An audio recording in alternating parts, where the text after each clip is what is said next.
안쪽에다가, 이 경우는 이제 바깥에다가 이렇게 옆으로 이렇게 당겨요. 그러면은 보시는 것처럼 여보세요? 네, 지금 엘리베이터예요. 네. 늦었다고 전화 왔어.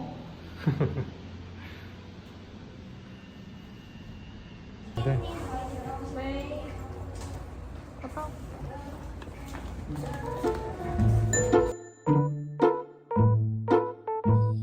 안녕하세요. 송이나라 송이세상입니다. 오늘은 오랜만에 교정 로그를 올리게 되었는데요. 사실 제가 그동안 교정에 대해서 할 얘기도 굉장히 많았었는데 제가 개인적으로 일도 너무 바쁘고 귀찮아서 미루다 보니까 벌써 영상을 안 올린 지 2달이나 되었더라고요. 그러면 이 7개월이 된 이 순간에 어떠한 치아의 변화가 있었는지 사진을 먼저 한번 제가 보여드리도록 하겠습니다. 사진에서 보시는 것처럼 윗니 같은 경우는 교정이 다 되었다라고 싶을 정도로 굉장히 고르게 변한 상태예요. 그래서 교정이란 게 굉장히 힘들다 보니까 여기서 그냥 멈추고 싶은데요.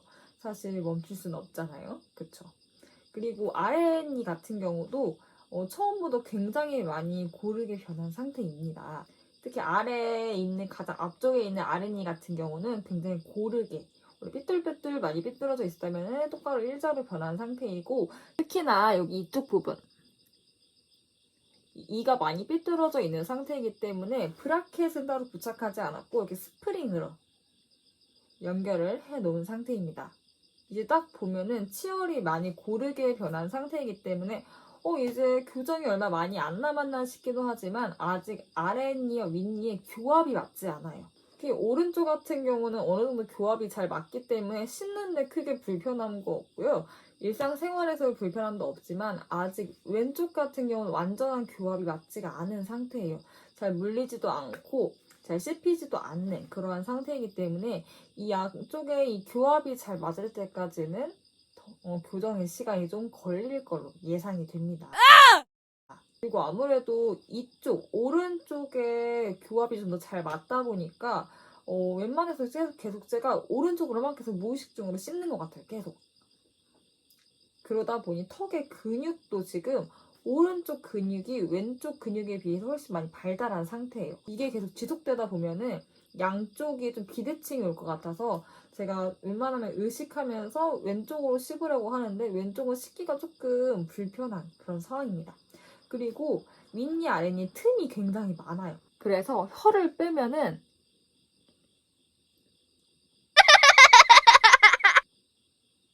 양쪽의 교합을 맞추기 위해서 지금 보이시는 것처럼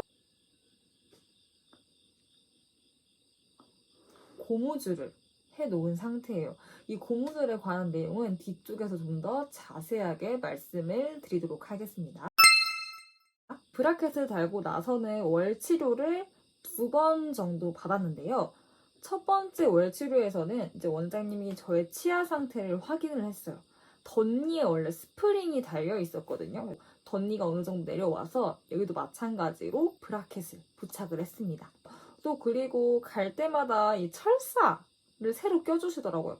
이 철사 자체도 똑같은 철사를 끼는 게 아니라 좀 더 두껍고 튼튼한 걸로 끼더라고요. 그러다 보니까 처음에는 끼고 나서는 또 굉장히 아파요.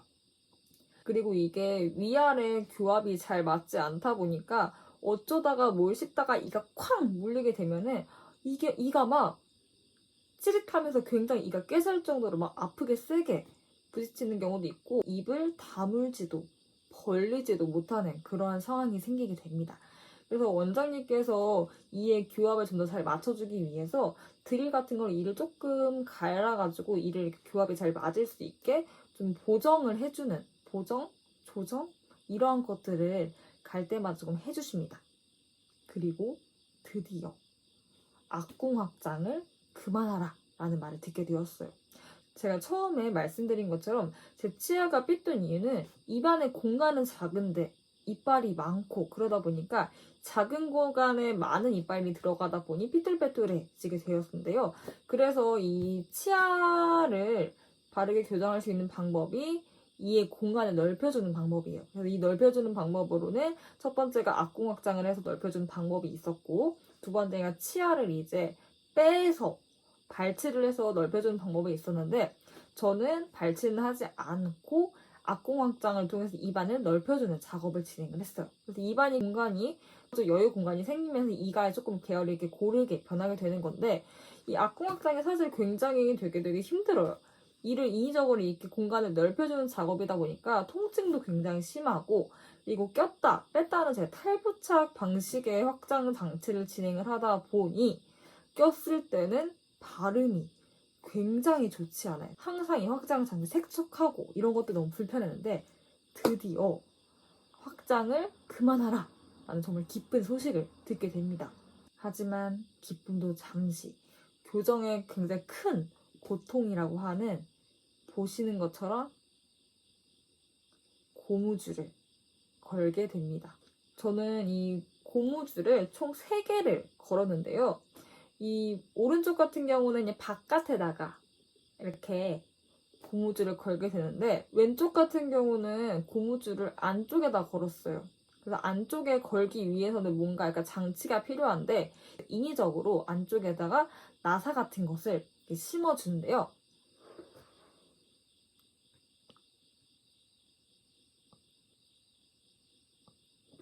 네, 보이시나요? 이런 나사 같은 거를 심어줘요. 이 나사에다가 걸어주는데, 그럼 보여드릴게요. 지금은 그때 이후에 그 고무줄의 위치가 좀 변화가 있는데, 그때 어떻게 달았냐면요. 안쪽에다가 걸어요. 걸고 바깥에다 거는 식이야. 약간 이런 식으로 걸었어요. 이제 다시 뺄게요.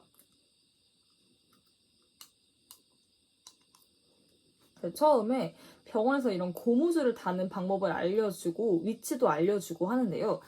이때 주름이 생겨요. 주름이. 사실 이제 저도 나이가 나이인지라 주름을 걱정하는 나이가 되었는데, 이게 병원에서는 치아 교정에 신경을 써주는 걸 저희 주름을 신경 써주진 않잖아요. 그래서 안쪽에 이 고무줄을 다는 방법을 알려주고 치료를 할 때 입을 이렇게 옆으로 이렇게 당겨요. 그러면은 보시는 것처럼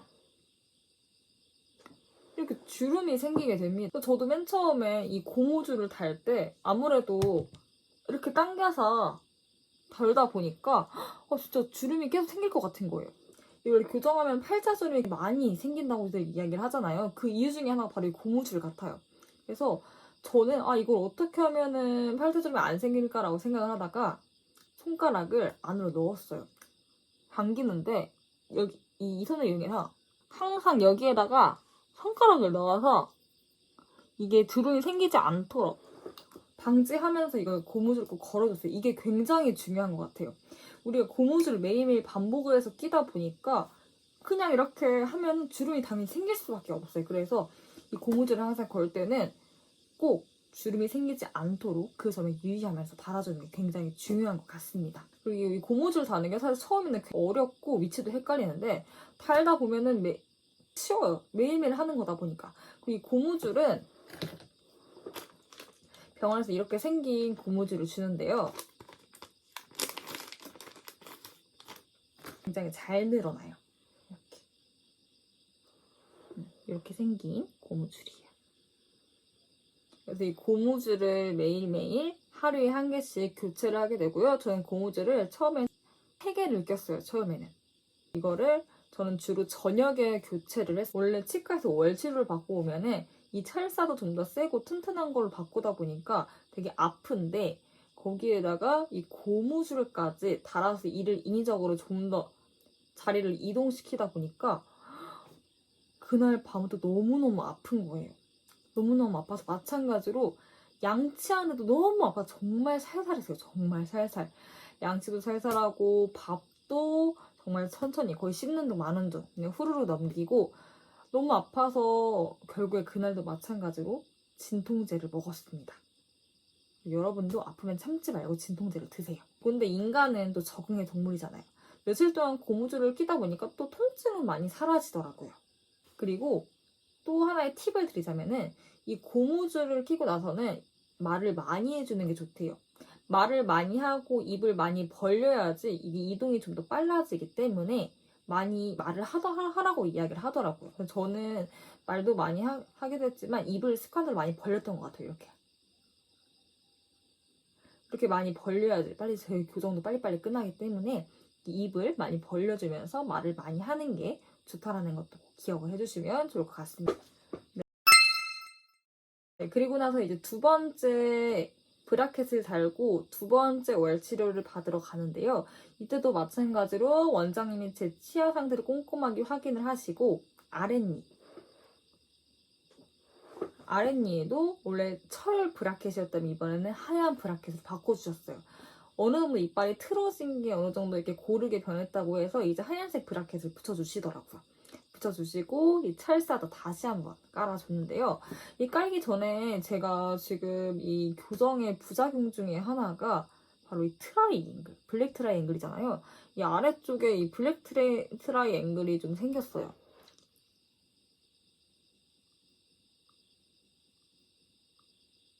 보이시나요? 사실 교정을 하면 어쩔 수 없이 따라오는 부작용 중에 하나라고 하는데요. 그래서 원장님께서 이 블랙 트라이앵글 때문에 또 마찬가지 치아를 좀 소량 삭제하는 작업을 진행을 했습니다. 이를 갈면서 이 블랙 트라이앵글도 조금은 안 생기게 해주시고, 안 생긴다라기보다 조금 줄어들게 해주시고, 이와 이 사이의 교합을 좀 더 잘 맞게 해주기 위해서 갈 때마다 항상 이렇게 좀 드릴로 갈아주시는 것 같아요. 그리고 제가 원래 어금니 양쪽 끝에 한 2개 정도, 위에 2개, 아래 2개 정도는 브라켓을 부착을 하지 않았었는데 이번에 월치료에서 올 브라켓을 다 부착을 했어요. 처음에는 이 브라켓을 이 안쪽까지 부착을 했을 때는 이 안쪽 어금니 끝에 부분이랑 볼 안쪽에 자꾸 이렇게 뭐라 해야 되지? 부딪히는 느낌? 쓸리는 느낌? 이런 느낌도 들고 워낙 교정하면 철사에 이 살이 많이 찔린다라고 이야기를 하잖아요. 그래서 굉장히 불안하고 좀 무서웠었는데 지금은 계속 지내다 보니까 안쪽에 붙인 게 무색할 정도로 전혀 신경이 하나도 쓰이지 않아요. 그냥 이렇게 하면은 좀 이렇게 쓸리는 느낌은 나긴 나지만 전혀 불편하고 그런 거 전혀 없습니다. 그리고 고무줄의 위치도 바꿨어요. 그래서 오른쪽 같은 경우는 동일한 위치 그대로 걸어주고 왼쪽은 안쪽에서 걸던 걸 바깥쪽으로 걸어주는 거. 그리고 고무줄 3개에서 2가지로 바뀌었다라는 차이점이 생겼습니다. 마찬가지로 월치료를 받고 온 날에 맞춰 또 아팠어요. 브라켓도 흰색으로 바꿨지. 그리고 고무줄 위치도 바꿨지 하다 보니까 첫날도 마찬가지로 이빨이 아팠고 다음날까지도 아팠던 것 같아요. 그래서 또 동일하게 진통제를 먹었고요. 지금은 한 일주일 정도 지난 것 같은데 마찬가지로 네, 멀쩡해졌어요. 아프지 않아요. 그래서 지금은 이빨이 굉장히 고른 상태이고요. 저는 교정을 하면서 가장 많이 걱정이 됐던 부분이 음식에 관련된 부분이었거든요. 사람들이 교정하면 못 먹는 음식이 굉장히 많다, 교정 전 많이 먹어둬라 라는 말을 많이 하시는데 이게 못 먹는 이유가 이가 아파서 잘 못 씹어서 그런 것 같아요. 근데 저는 그냥 다 먹어요. 먹는데 꼭 필요한 게 뭐냐 하면은 가위만 있으면 다 먹을 수 있어요. 가위로 저는 진짜 많이 잘라요. 완전 잘게 자르고 입안에 넣어줘서 씹는 걸 최소화하고 그냥 넘기는 거예요. 원래 뭐 사람들이 교정하면은 콩나물 먹지 말아라, 뭐 대파 먹지 말아라, 질긴 음식, 곱창 먹으면 안 된다라는 얘기를 하는데 저는 그냥 다 가위를 잘라서 먹고 있습니다. 네, 그리고 지금 교정을 하면서 또 겪었던 변화 중에 하나가 뭐냐면은 이 살이 계속 빠지는 것 같아요, 살이. 사실 살이 빠진 이유는 뭐냐 하면은 아파서 못 먹는 것도 처음에만 그러고 지금 아픈 것도 많이 줄어들었기 때문에 아픈 건 문제가 되지 않는데 잘 못 씹잖아요. 잘 못 씹다 보니까 다른 사람에 비해서 먹는 속도가 현저하게 느려요. 잘 못 씹고 가위로 일일이 다 잘라 먹다 보니까 다른 사람이 1개 먹을 때 전 반 개밖에 못 먹고 다른 사람이 2개 먹을 때 저는 하나밖에 못 먹고 이런 식으로 먹는 양 자체 속도가 굉장히 느려서 먹는 양 자체가 굉장히 적어지고 천천히 먹다 보니까 먹으면서 이렇게 포만감이 좀 생기는 것 같아요. 그래서 원래 교정 전에 먹는 양보다 줄다 보니 살이 자연스럽게 빠지게 되는 것 같아요. 이게 살이 빠진 게 좋아해야 하는 건지 모르겠는데 얼굴 살이 굉장히 많아서 약간 얼뚱이라는 별명이 있을 정도로 얼굴에 살이 굉장히 많았었는데 지금은 제가 나이도 앞자리도 바뀌었지, 그리고 볼살도 빠졌지, 이러다 보니까 얼굴이 약간 바람 빠진 풍선처럼 굉장히 지금 늙어졌어요. 거기에다가 이 팔자주름, 입이 아무래도 이 교장기 때문에 이게 튀어나오다 보니까 여기 이렇게 팔자점이 계속 생기는 것 같아요. 그래서 계속 지난번 영상에서 제가 말씀을 드린 것처럼 이렇게 광대를 이렇게 올려서 광대가 더 이상 처지지 않도록 이런 광대 올리는 운동도 열심히 하고 있습니다. 그리고 또 제 팔자주름이 생기는 이유가 또 뭐였냐면은 제가 원래 왼쪽에 이 덧니가 굉장히 심하게 있었거든요. 그래서 이 덧니가 이렇게 위에 있다 보니까 여기 안쪽에 여기 공간은 이게 이렇게 딱 채워져서 주름이란 게 없었는데 지금 이 덧니가 이렇게 어떻게 돼서 내려갔잖아요. 내려가다 보니까 이렇게 공간이 없어서 이렇게 주름이 이렇게 생기게 있는 것 같아요.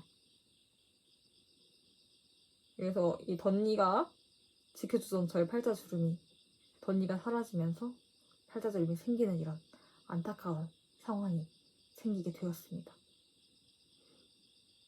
일단 저의 7개월째 리뷰는 여기까지이고요.